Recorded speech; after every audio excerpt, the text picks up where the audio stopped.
प्रिय बच्चों, सुमध्यान। हम लोग आज शीर्षक टॉर्च बेचने वाला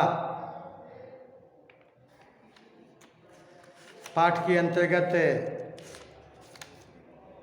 बातों से आपको अवगत कराएंगे। प्रस्तुत शीर्षक के द्वारा लेखक हरिशंकर प्रसाई समाज में व्याप्त जो आध्यात्मिक सनातनी सदा भक्ति भाव पर जो हमारे साधु संत हैं, जो यथार्थ भाव से अपने महात्मा को नहीं जानते, इस समाज में पाखंड को, ठग को या अन्य प्रकार के अव्यवहारिक कार्य को लोगों के सामने प्रस्तुत कर करके अपने जीवन को अधिक विलासिता बनाते हैं और भौतिकवाद जीवन जीकर जीवन में अपनी एक अलग नकारात्मक पहचान बनाने का प्रयास करते हैं। लेखक हरिशंकर प्रसाई इन आध्यात्मिक प्रकाश के नाम पर ठगने वाले पाखंडी जो साधु महात्मा हैं, उन पर ऐसा करारा व्यंग किया है जिससे उनके नकारात्मक जो भाव हैं वे भी लोगों के सामने प्रस्तुत हों और जो इस प्रकार के फ्रेब में पड़ कर करके आम जनता मुश्किल में फंस जाती है, उसको भी इस फ्रेब से निकलने का एक प्रमाणिक रास्ता दिखाने का प्रयास लेखक ने किया है। इन्हीं सारे संदर्भों की चर्चा प्रस्तुत शीर्षक के द्वारा की जाएगी और हमें अध्यात्म के नाम पर, सनातन विचारों के नाम पर, सदा भक्ति भावना के नाम पर ठगने वाले जो लोग हैं उनसे हम अवगत होंगे और इस बात की जानकारी प्राप्त करेंगे कि समाज में इस प्रकार के जो लोग हैं उनका सोच जो है अव्यवहारिक है। इन लोगों से हम कैसे समाज में लड़ें। तो आइए कहानी का हम शुरुआत करते हैं। वह पहले चौराहों पर बिजली की टॉर्च बेचा करता था। बीच में कुछ दिन वह नहीं दिखा, फिर दिखा, मगर इस बार उसने दाढ़ी बढ़ा ली थी और लंबा कुर्ता पहन रखा था। वह बिजली का टॉर्च बेचा करता था चौराहों पर, जहाँ चार रास्ते एक जगह मिलते हैं, उसको हम चौराहा कहते हैं। बीच में कुछ दिन वह दिखाई नहीं पड़ा, फिर दिखा, मगर वह बड़ी दाढ़ी बढ़ाया हुआ लंबा कुर्ता, आध्यात्मिक कुर्ता पहने हुए दिखाई पड़ा। मैंने पूछा, कहाँ रहे और यह दाढ़ी क्यों बढ़ा रखी है?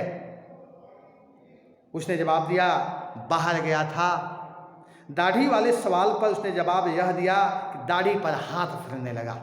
दाढ़ी पर हाथ फेरने का मतलब है कि अपने प्रभाव से वह इतना प्रभावित है कि उत्तर दिए बिना भी हमको समझना पड़ेगा।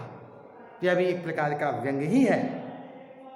मैंने कहा, आज तुम टॉर्च नहीं बेच रहे हो? उसने कहा, यह काम बंद कर दिया। अब तो आत्मा के भीतर टॉर्च जल उठी है।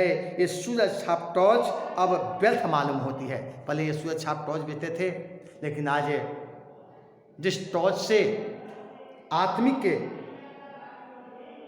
प्रसन्नता होती है, जो आत्मा के भीतर टॉर्च सदा के लिए जल जाती है, फिर दूसरे टॉर्च की आवश्यकता नहीं रहती। यही तो मूल अंतर है।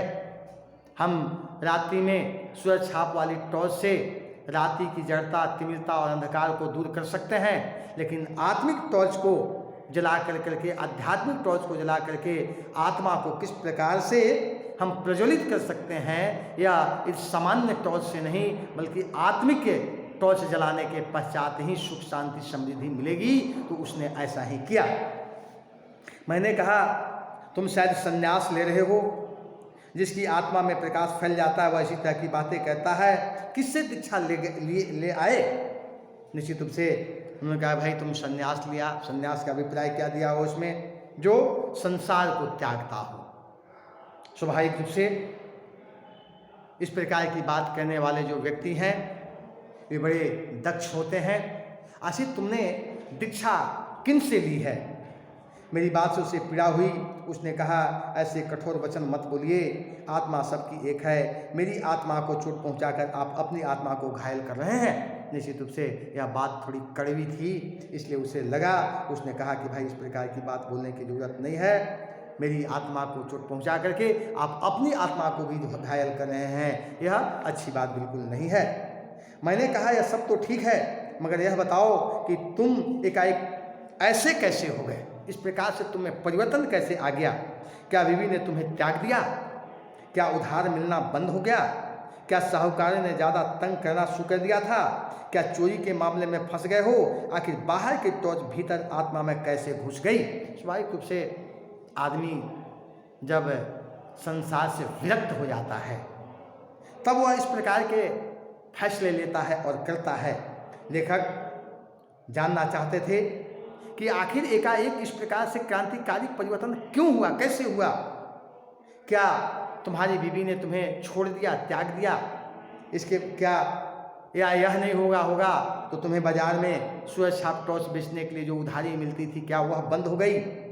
क्या साहूकारों के जो पैसा कर्ज ऋण थे वे काफ़ी तंग किए और तुम इस ओर आध्यात्मिक की ओर निकल गए? क्या किसी चोरी के मामले में तो नहीं फंस गए? ये सारे जो कारण हैं, इन कारणों से हम इस संसार से विरक्त होने का प्रयास करते हैं और अध्यात्म की ओर जुड़ने का प्रयास करते हैं। क्या इन्हीं किसी कारणों में से एक दो कारण है जिसके कारण तुम सूरज छाप टॉर्च को बेचने का काम छोड़कर अब इस प्रकार से आध्यात्मिक टॉर्च बेचने की बात कर रहे हो? आखिर बाहर की टॉर्च भीतर आत्मा में कैसे घुस गई? बाहर का जो टॉर्च था वह आखिर इस प्रकार से ऐसे कैसे हो गया? उसने कहा आपके सब अंदाजे गलत हैं। आपने जो कहा है वह कोई भी अंदाज बिल्कुल सही नहीं है। न तो बीवी त्यागी है, न तो साहूकार ऐसा किया है, न तो चोरी में फंसे हैं। कोई ऐसा कारण नहीं है। ऐसा कुछ नहीं हुआ। एक घटना हो गई है जिसने जीवन बदल दिया। कभी कभी जीवन में इस प्रकार की घटना घटती है जिसके चलते परिवर्तन होता है। उसे मैं गुप्त रखना चाहता हूँ क्योंकि मैं आज ही यहाँ से दूर जा रहा हूँ, इसलिए आपको सारा किस्सा सुना देता हूँ। उसने कहा कि जो घटना घटी थी उसकी संदर्भ की चर्चा हम गुप्त रखना चाहते हैं, परंतु आज हम यहाँ से बहुत दूर चले जाएंगे, इसलिए किसी भी हालत में मैं यह किस्सा कहानी आपको सुना दे रहा हूँ। इसके बाद हम आगे की बात आपको बताएंगे। तो इस प्रकार से उसे व्यक्ति के बीच जो वार्तालाप हुई और इन वार्तालापों के बीच में जो बात सामने प्रस्तुत हुए उनके भाव सिर्फ यही है कि कुछ न कुछ परिवर्तन, बदलाव तो आया ही है, जिसका सदपरिणाम और दुष्परिणाम हमें आगे के पंक्तियों में देखने को मिलेगा। तो आज के लिए इतना ही। अगले क्लास में फिर नियमित करेंगे। आपको धन्यवाद।